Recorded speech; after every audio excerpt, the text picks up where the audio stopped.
एक समय की बात है, एक गांव में सफेद साड़ी वाली चुड़ैल का आतंक था। चुड़ैल रात भर गांव में घूमती और गांव का जो भी आदमी उसे दिखाई देता उसे वो घायल कर देती। अरे कोई तो बचाओ, मर गया रे। एक रात हरिया अपने खेत से अपने घर लौट रहा था कि तभी अचानक उसके सामने चुड़ैल आ जाती है। अरे बाप रे, ये चुड़ैल कहाँ से आ गई? आज तो मैं गया काम से।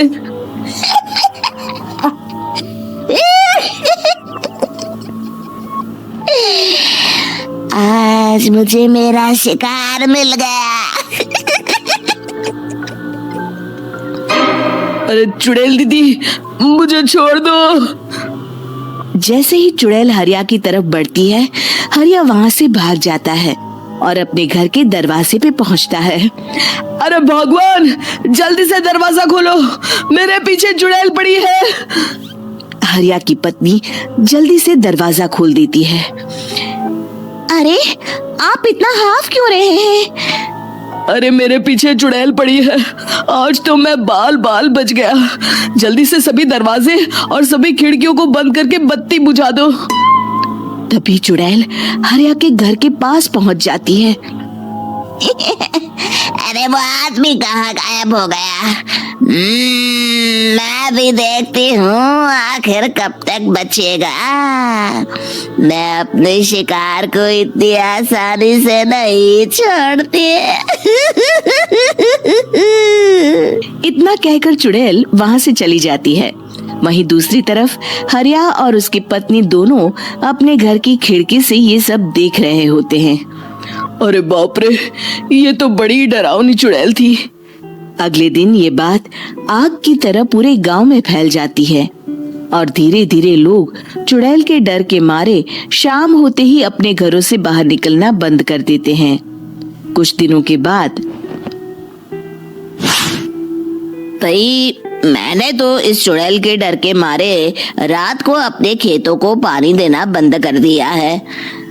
कहीं मेरी फसल सूख गई तो मैं तो कहीं का नहीं रहूंगा। साहूकार का कर्जा कैसे चुकाऊंगा? अरे भाई, पूरे गांव वालों का यही हाल है। पता नहीं ये चुड़ैल हमारे गांव में कहां से आ गई। फिर एक दिन गांव के पास वाली नदी के किनारे एक बहुत बड़े तांत्रिक के आने की बात कुछ गांव वालों को पता चलती है। वो लोग जाके ये बात गांव के मुखिया को बताते हैं। मुखिया जी, नदी के किनारे एक बहुत ही पहुंचे हुए तांत्रिक बाबा आए हैं। हमें उनसे मदद मांगनी चाहिए। मैंने सुना है वो बड़े बड़े भूतों और चुड़ैलों को अपने वश में कर लेते हैं। मुखिया जी सभी गांव वालों को लेकर उस तांत्रिक के पास पहुंच जाते हैं। ओम फट स्वाहा, ओम फट स्वाहा। तभी तांत्रिक अपनी बंद आंखों को खोलकर कहता है, क्या बात है? तुम सब लोग यहाँ क्यों आए हो? मुखिया जी उस तांत्रिक को सारी बात बता देते हैं। अच्छा, तो ये बात है। और तांत्रिक अपनी आंखों को बंद कर लेता है। मैं देख रहा हूँ तुम्हारे पूर्वजों ने बहुत पाप किए थे, जिससे ये गांव अब श्रापित हो चुका है। उसी के फल स्वरूप तुम्हारे गांव में चुड़ैल आई है। ये चुड़ैल बहुत खतरनाक है, ये किसी को नहीं छोड़ेगी। हे भगवान, मर गए रे, अब क्या होगा? तभी गांव के मुखिया जी कहते हैं, बाबा, इस चुड़ैल से हम सबको बचा लीजिए। कोई तो उपाय होगा। इसका सिर्फ एक ही उपाय है। सभी गांव वालों को बारी बारी हर दिन अपनी आधी फसल उस पहाड़ी के ऊपर बनी काली गुफा में छोड़ के आनी होगी। तभी उस चुड़ैल की भूख मिटेगी और श्राप का प्रभाव खत्म हो जाएगा और तुम सब जिंदा बच जाओगे। सभी गांव वाले उस तांत्रिक की बात को मान लेते हैं और वहां से चले जाते हैं। फिर अगले दिन से रोज उस गांव के लोग बारी बारी से अपनी आधी फसल उस काली गुफा के पास जाकर रखाते। कुछ दिनों बाद हरिया की बारी आती है। बाप रे, आज तो मेरी बारी है उस काली गुफा में जाने की।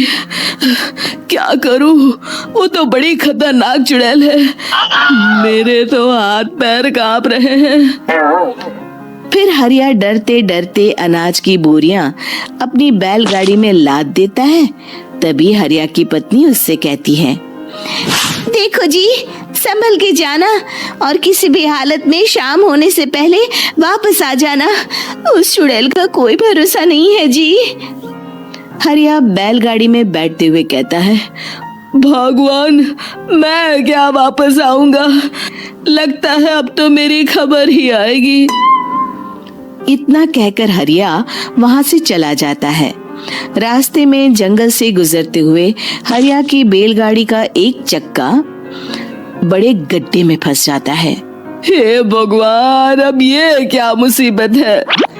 हरिया नीचे उतर के पूरी ताकत से अपनी बैलगाड़ी को गड्ढे से निकालने की कोशिश करता है। बहुत देर मेहनत करने के बाद हरिया की बैलगाड़ी उस गड्ढे से बाहर निकल जाती है। हे भगवान, अब तो शाम होने वाली है। आज तो मैं गया काम से। जैसे तैसे हरिया काली गुफा में पहुंच जाता है। अरे मर गया रे, यहाँ तो चारों तरफ डरावना माहौल है। मैंने यहाँ आने में बहुत देर कर दी, कहीं चुड़ैल नाराज ना हो जाए। हरिया अनाज की बोरियां वहां रख के जैसे ही जाने लगता है, तभी उसे किसी के आने की आवाज सुनाई देती है। हरिया एक कोने में छुपकर अंदर देखने लगता है।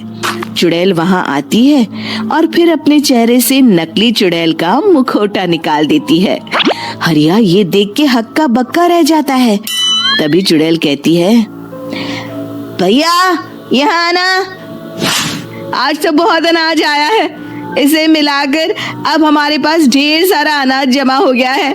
कल ही हम इसे शहर में बेच आएंगे और माला माल हो जाएंगे। तभी अंदर से नदी के किनारे वाला तांत्रिक बाहर आता है। अरे, ये तो तांत्रिक बाबा है। हाँ, अब तो हम दोनों की जिंदगी मजे में कटेगी। गांव वालों को बेवकूफ बनाना इतना भी मुश्किल नहीं था। लोग तो तुम्हें सच में असली चुड़ैल समझते हैं। हाँ, तुमने सही कहा।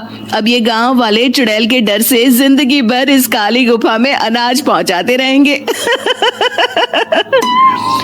अच्छा, तो ये बात है। ये दोनों पूरे गांव वालों को बेवकूफ बना रहे हैं। अभी जाकर सबको बताता हूँ। हरिया उन दोनों की पूरी बातें सुन लेता है और जल्दी से वापस गांव में आता है। गांव वालों को पूरी बात बता देता है। इससे पहले वो दोनों हमारा अनाज लेकर शहर जाए, हमें उन दोनों को पकड़ना होगा। उधर दूसरी तरफ नकली तांत्रिक और नकली चुड़ैल बनी औरत एक बड़ी गाड़ी में सारा अनाज लाद के वहां से निकलने की तैयारी कर रहे होते हैं। जल्दी करो, इससे पहले हमें कोई देख ले। हमें यहाँ से निकलना होगा। और तभी वो दोनों देखते हैं कि सामने से सभी गांव वाले अपने अपने हाथों में मशाल लेके आ रहे हैं। दोनों बुरी तरह डर जाते हैं। रुक जाओ, तुम दोनों का भांडा फूट चुका है।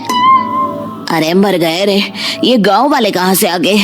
तुमने क्या सोचा इतनी आसानी से यहाँ से निकल जाओगे? ये अनाज हमने अपने खून पसीने से दिन रात खेतों में मेहनत करके उगाया है। दोनों मुखिया जी के पैरों में गिर जाते हैं। हमें माफ कर दीजिए, हम दोनों एक नंबर के कामचोर हैं। बिना मेहनत किए पैसे कमाना चाहते थे। हाँ, अब हम आगे से मेहनत मजदूरी करके पैसे कमाएंगे। हमें कुछ मत करना, हमें छोड़ दीजिए। इतना कह के दोनों गांव छोड़ के भाग जाते हैं और सभी गांव वाले फिर से खुशी खुशी रहने लगते हैं। शिक्षा, तभी तो कहते हैं कि किसी भी समस्या का समाधान केवल सूझबूझ से ही करना चाहिए और कभी हिम्मत नहीं हारनी चाहिए। दोस्तों, हमें उम्मीद है कि आपको हमारी ये कहानी पसंद आई होगी। कृपया हमारे चैनल को सब्सक्राइब करें और सभी अपडेट्स के लिए बेल आइकन जरूर दबाएं। और हाँ, वीडियो लाइक और शेयर करना मत भूलिएगा। Bye bye.